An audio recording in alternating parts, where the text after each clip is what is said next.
Okay, so as we move into sizes, I started putting everything away, but I wanted to leave it out in case I decide to kind of pull them for a visual aspect. But I just wanted to kind of touch on sizes and how to choose sizes. And it's all personal preference. There are some standardized terms that you see out there, and I kind of use that term standardize a little bit loosely because there is a little bit of variability depending on where you purchase your inserts on what the terms mean and what exact sizes there are. I printed this, and I will put the link in the description box below, from the 1407 planners. Now, when you click on this particular link and you pull it up, underneath each of these words it actually tells you the size, but then when you go in to print it, the size isn't on there. But the purpose of this printer is to do exactly what or printout is to do exactly what I'm going to recommend, for you to play with it to see what size you want. Then you know what size inserts to get if you're purchasing them from them. Now, I print my own inserts. I purchase a few, but for the most part I print my own if it's a printable. And I noticed that the sizes from the place that I download and print are just a tad bit different. So, but basically this starts at the smallest size, which isn't as common, and you don't see a lot of inserts to purchase for this. They're not as readily available as some of your more standardized sizes, but it starts there and it goes all the way up. Now, I will notice here it says our A5 and then it says actual A5. As I look at that, I really don't know exactly why they do it that way, except for it may be a printer issue, a printing issue, because A5 paper is actually based on the A-class paper that is common in other countries, not so much in the United States, and it's just a slightly different size. And if you are using, that's the standard, like comparable to our letter size or our what would be our standard copy printer paper. The comparable size to that in that class of paper is A4. And if you take a piece of A4 paper and you fold it in half, that's pretty much your A5 size. I think it's exactly your A5 size. I may be a little bit off, but I believe that it's your A5 size. It would be the same as folding this in half. But because the paper size itself is a little bit different, that would make obviously the insert a little bit different. If you were using standard copy paper to print your own, A5 would be a little bit more difficult to obtain because it's not going to be the exact same as half a sheet of paper. The size is going to be a little bit off. And so I think that that's why you see that variability in there, because it says, you know, an actual A5 size, they have it listed as a 5.8 by 8.25, where there, which 5.8 would be just a tad bit too wide to fold it in half for a TN. So they take theirs to a 5.4 to 8.25, which would be just a little bit, just a tenth of an inch off of half of this sheet of paper. So basically they're folding it in half and just trimming just a little bit off, if that makes sense at all. So let me just kind of show you. This would be one size. This is a size that's known kind of as a passport size. It's and that's a fairly standardized size. 3.5 by 5 is what that runs. I use a pocket size, which runs about 3.5 by 5.5. And so when I do my printables, that's the size that it prints. Now, like I said, from printable to printable, there is sometimes a little bit of variability, as there is in this one. So this is actually a, I don't know if this one varies in size from manufacturer to where I print them to where they print them. I think it did, but I'm not 100% sure. This one is actually a 1407 printable, it's not printable, 1407 planner insert, and they use a really nice thick paper. If you're printing your own, well, we'll talk about that when we get to the printing size. But so that's about a number 2. This is, for me, is perfect in my wallet size. Now, the size that I use in my personal planner, as we talked about, that I use the B6 size planner.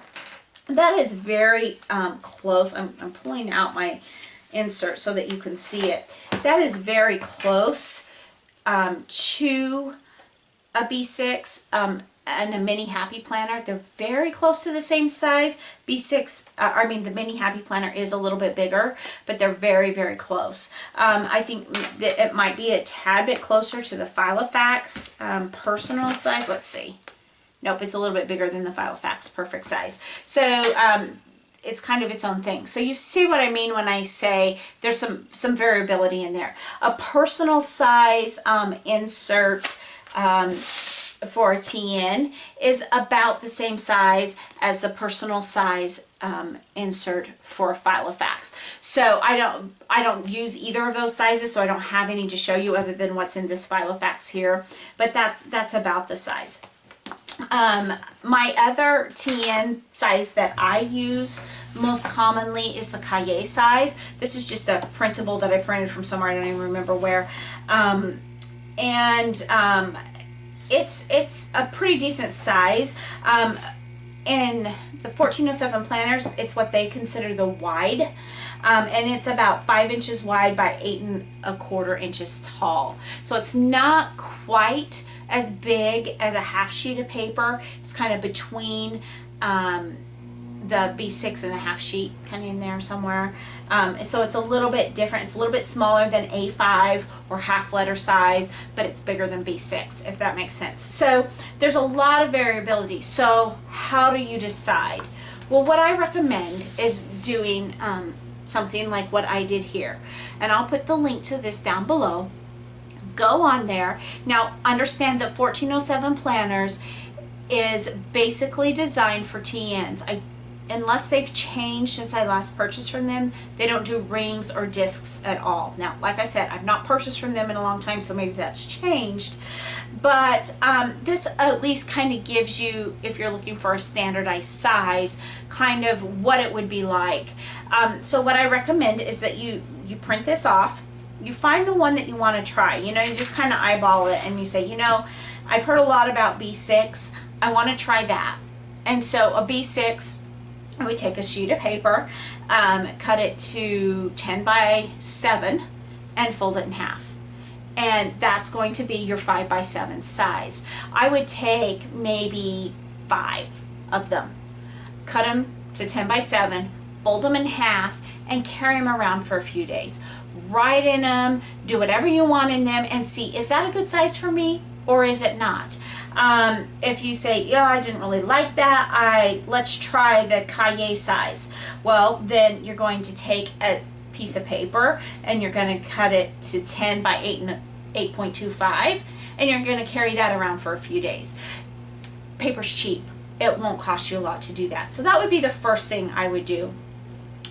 The next thing I would do, and you could either you could go straight to this step if you wanted to, and skip the first step of trying it out for size, is I would go to a place such as Annie Plan Printables, and I would just look at the printables that they have. She offers printables in rings and discs. It's very well organized on her website, where at the top headers you can say, I want rings and disc bound, and when you open that up, there are drop downs for all the different sizes and some of the more common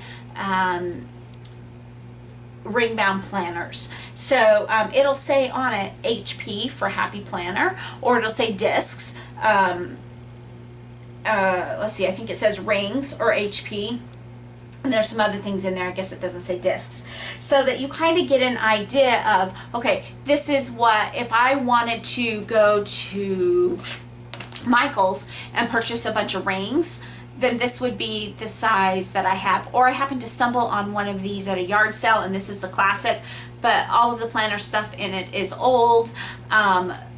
you would know, okay, this is the classic size Happy Planner, so that's the size printables I want to print, and you could print them and you could carry them around. And then that would give you a really good feel for how much real estate you're going to have in your planner if you're using the calendars and those kind of things. So I highly recommend doing it. Now, that is, we could go on and on about size. I do want to tell you what I've learned in the planner world. You start getting into some weird sizes. It gets a little bit more difficult. I better give something for the camera to focus on. It gets a lot more difficult to find inserts. For instance, a couple years ago, my son decided he was going to get I think it was a traveler's notebook. He just found it on Amazon and it was fairly inexpensive. And when he did, I believe it was I want to say it was like a 6x8 size. Well, that is not really a standard size. It was a size made by a particular company, whatever that company was. And when it was time to get a new insert, it was really hard to find an insert for it. So I would really stick to more standardized inserts. And for me, that is Cheri B6. When you get down to like either the pocket size or the passport size, those are both a lot more common. And then standard. Standard is, well, it's the standard. And this is what the original traveler's notebook size, this would be close to a standard. This is actually a Cocoa Daisy standard. And a lot of people really like this size. It's really not my jam, but that's because I really don't have a planner cover to fit it. Maybe if I did, I would do it. But you can use this in a Cheri size planner, which is what I did, because it's just narrower, but it fit, and I could really bulk up that planner cover. So I would stick to more standardized sizes because you're just going to find inserts a lot more readily available. You can get them on Etsy, you can print them yourself, you can buy them sometimes in stores. Michael's and those places have them. You know, your standardized rings are going to have places you can get, like at the office supply stores, because it's pretty standard. If it fits a Filofax, it's going to come pretty close to fitting a Franklin Covey. But, and I caution, you have to pay attention to your ring layout, because all inserts are not created equal. And if you are buying different brands of inserts and expecting to use them in your Filofax, you may run into some trouble, because you are really likely to find that the holes don't line up and you're going to have to repunch them, and then you're going to have slippage. So if you're buying inserts, it's really good to stick to brands that the ring layouts are the same, because rings are not all created equal, and that could be its own video. If you're using a ring planner, you're probably going to want to get if you're printing your own, you're going to want to get a punch that's designed to work with that particular set of rings. And what I mean by that is, if you look at the Filofax rings, you notice that you've got 3 rings together, then a big gap, and then 3 rings together. Some of your other planners are laid out differently. So just make sure that they're compatible. And I'm not saying they aren't all, but some of them are not. So you just have to really watch your compatibility.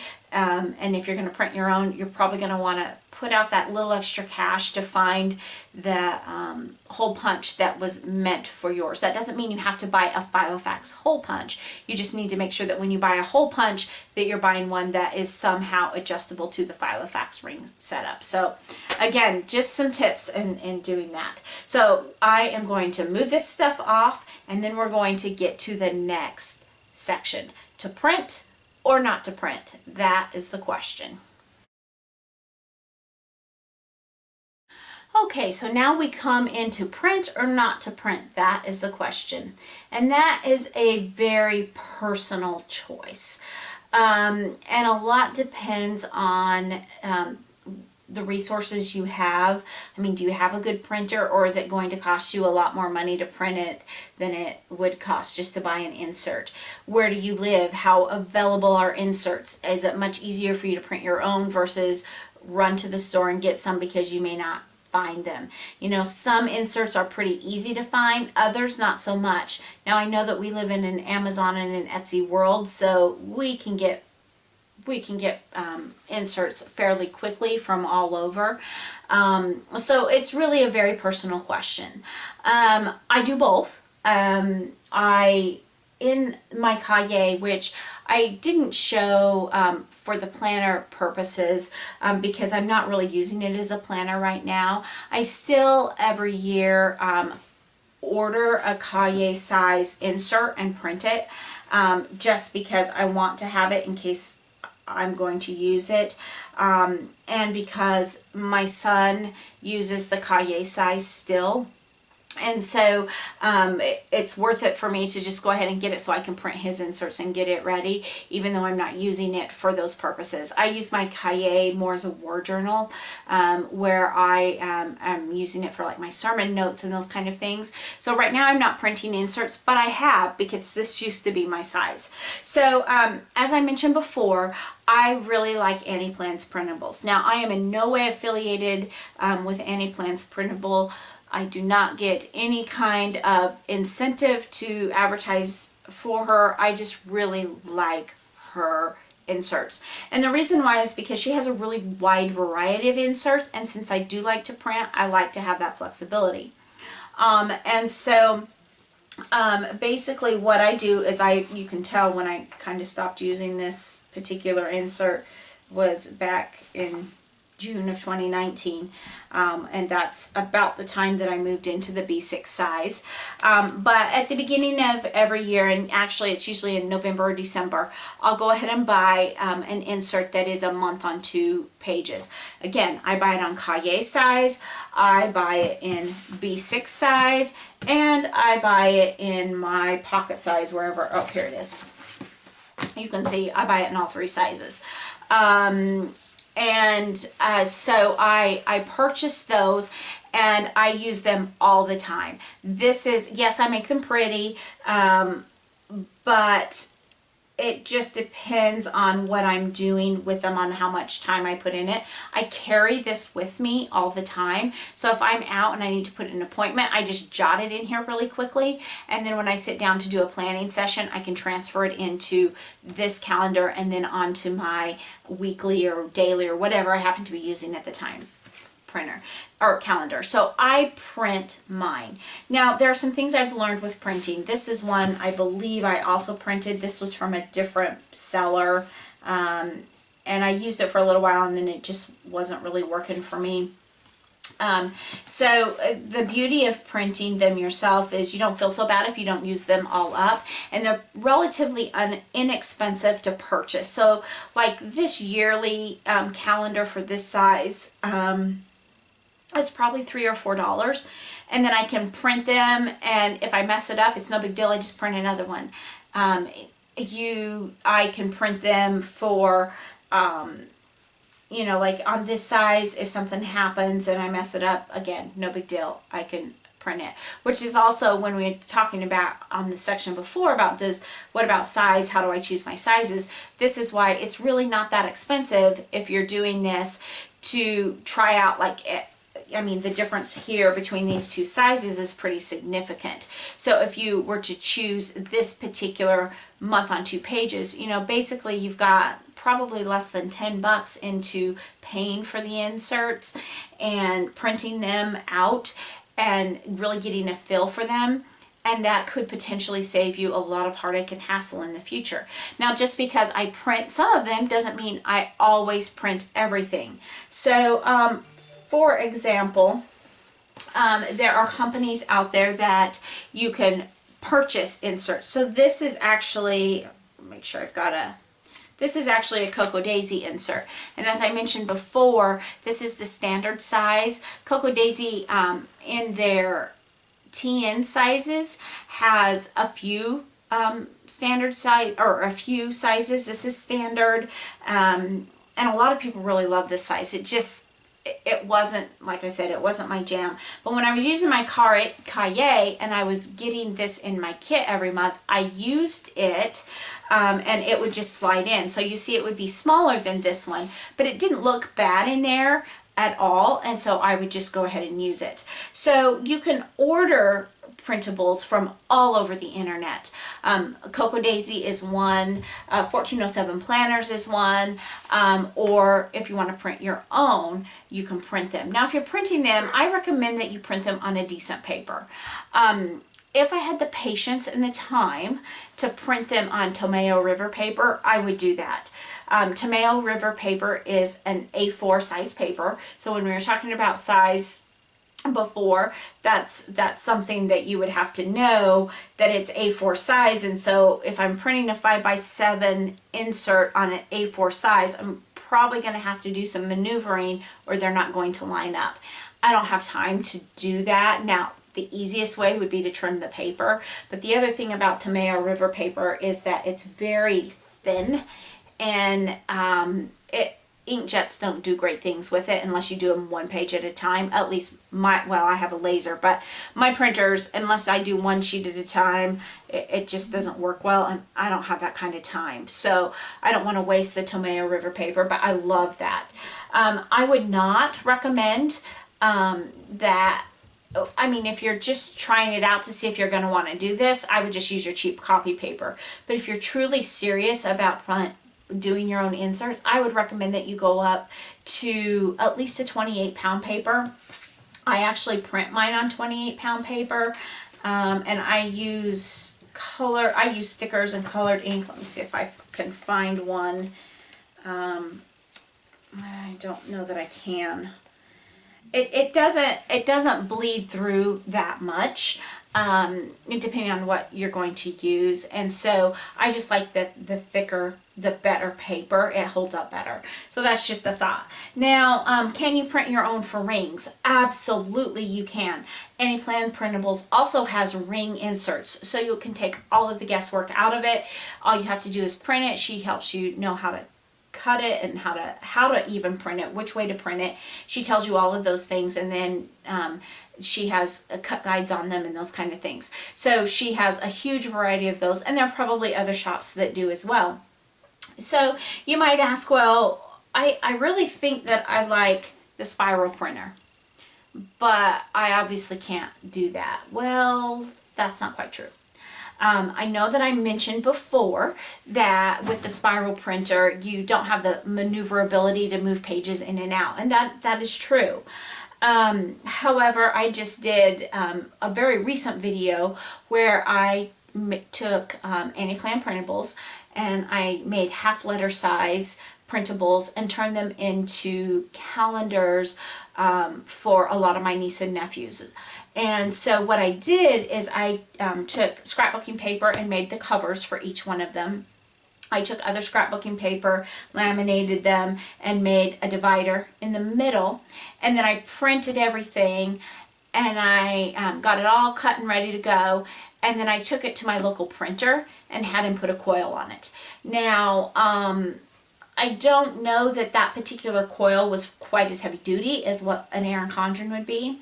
And depending on, you know, how much paper and ink costs, depending on, you know, what kind of printer you have, it may not be super cost effective to do that, but it was perfect for the project that I was doing. You can get things coil bound for probably about probably for around $5 you can get something coil bound. So yes, you can still print your own inserts. Anyplans has printables that you can print to use in your happy planners too. So there's a lot of flexibility. It's just dependent on, is it worth it to you? For me, it's worth it. I am not a computer person. I'm not great. I mean, I couldn't. It would not be worth it to me to design my own inserts, but it is definitely worth it to me to purchase them. Now, my husband, on the other hand, back in the day when I was using a Filofax, he would go in and design them for me because I was using a Filofax before things were as readily available in printable form as what they are today. And so it would, or at least that I knew, maybe they were out there and I just didn't know about it. And Filofax inserts were a little bit more money than what I really wanted to spend all the time. And so he would just make them for me. So it just depends on your ability with your computer and what your printer resources are. So to print or not to print, that's really up to you. With the TN world, even with your ring bounds and your disc bounds, there's a lot of availability that you can go either way with that. It's just totally up to you. Okay, so we are now at the last section. Do we go clean and simple or do we go fancy smancy? Now, that is really up to you. Just like everything else in this video, it's completely up to you. I'm going to give you some options to both, and it kind of build on the very most minimalist clear up to other options. So what do I mean by the very most minimalist? Well, if I'm thinking about a bullet journal, I would think of a bullet journal in its true bullet journal form as very minimalist. You saw my Moleskine and how it's completely blank. You go in and you design it the way bullet journals were originally planned. It was very crisp and clean and neat, and it listed the things that you wanted listed. It had little,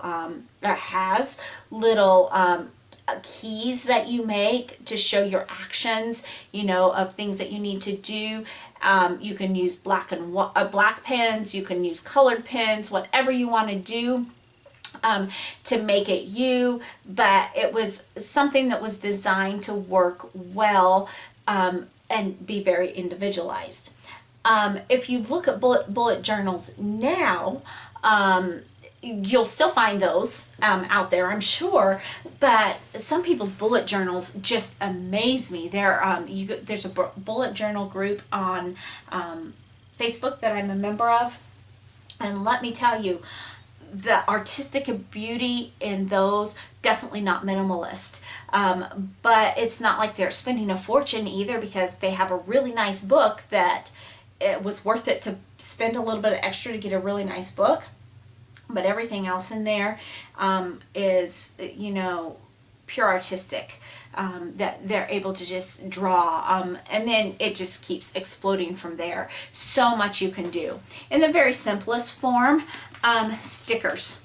Stickers make, if you want to go a little bit between clean and simple to fancy smancy, but you don't want to just go all out, stickers are a great place to start. Stickers are very functional, and they can also be beautiful. So I don't have most of my stickers here because I do have a lot of stickers here, but I use different things in different places. So in my work planner, I would be more likely to use like the boxes and stuff that come with the Happy Planner that you just go to Michael's or Joann's or anywhere to pick up, or you can buy them from their website. This is a example of one that went with this collection. And they're puffy stickers or puffier stickers. These are actually called enamel stickers. They've got some dimension to them, but they have very functional stickers that you can actually write on and make lists or bullets or whatever you want to do. Beautiful, but very functional as well. So an example, this is actually the Michael's Recollection brand of a fitness and nutrition tracker. You see the little water bottles for did I drink my water today, just things like that. So these are very tailored. Just take a gander down the planner section of your favorite craft store and you're going to find stickers. Again, it's a little bit fancy, but it's not taking a ton of your time. What about washi tape? Washi tape is probably one of the more popular things among planner people because it's so versatile and we can do so much with it. And many of us have large collections of washi. You don't have to spend a fortune to get a few basic washis that will really add that pop, leaning towards fancy smancy. You can, if you want kind of even the step backwards, but kind of from the bare minimalist plain calendar. I mean, you can take your calendar that you've printed or you've purchased somewhere and open it up. They're very minimalistic in there. And it's amazing what some colored pens will do. You know, choose colors that mean something to you. So for instance, in my planner, in my main planner, well, actually it's right here. I forgot I had it right here. I have this card, and this is from one of my Cocoa Daisy kits. And on the back I have my key of what each color in my writing represents in my planner, so that I can coordinate it. If it's for my husband's personal stuff, it's orange. If it's my personal, it's blue. Family is brown, church is red, my work is light green, blogging is light blue. So I can, if I open up on a month on 2 pages, I can see, I don't have to write my husband, and I don't have to say Daniel going to the doctor. I just say whichever doctor it is and the time, and it's in his color. We know exactly whose appointment that is. So that is a really nice breakthrough. So you could do as simple as finding a nice set of colored pens, an insert, and a little bit of washi tape, and you're kind of in that in between of clean and simple and fancy smancy. You do you. If you like clean, crisp, black and white images, do black and white images. There's just so much you can do, because really it's about what you're trying to accomplish with your planner. Are you trying to get in and get stuff done, and you're not looking for a creative outlet? Then do clean and simple. If you don't have time to be creative, but you need to plan and you want to make it pretty, go a little bit more towards fancy smancy, keeping in that clean and simple in there. If you really want to just go all out and have everything coordinated every month, then I would recommend finding a kit that's within your budget to subscribe to. I subscribe to Cocoa Daisy. I could do whole videos about why I've chosen Cocoa Daisy. Oh wait, I've done that. So check out that video. Why did I choose Cocoa Daisy? But Cocoa Daisy is not the only planner kit out there. There are planner kits, I would say, of all price ranges, and that's probably true to a little bit, but really they're, when you start comparing what's in them, I think that there's kind of a range, a medium range, and they kind of all are within that range, within $5 or $10. It's just depending on how much is in it. But you can go as simple as a sticker kit to a kit like the one I get with Cocoa Daisy, has stickers and papers, always has a Cocoa Daisy pen, which is gorgeous, and people love these pens and they write beautifully. It's just really up to how much you want to put into it, how much time you have to put into it, how much time you want to put into it, what you're trying to accomplish. So clean or simple, fancy smancy, really up to you. Just like the size is up to you, the binding's up to you, it's all up to you. Just get in and sample and try some things, and don't go all out to start with. I mean, if you have been gifted with, you know, a couple $100 and you decide that's what you want to do with it, that's awesome. Congratulations, let me see what you've got. But if you want to start out with, you know, you've got $25 and you want to see what you can do with it, print some printables up and start building on that. Go get some colored pens.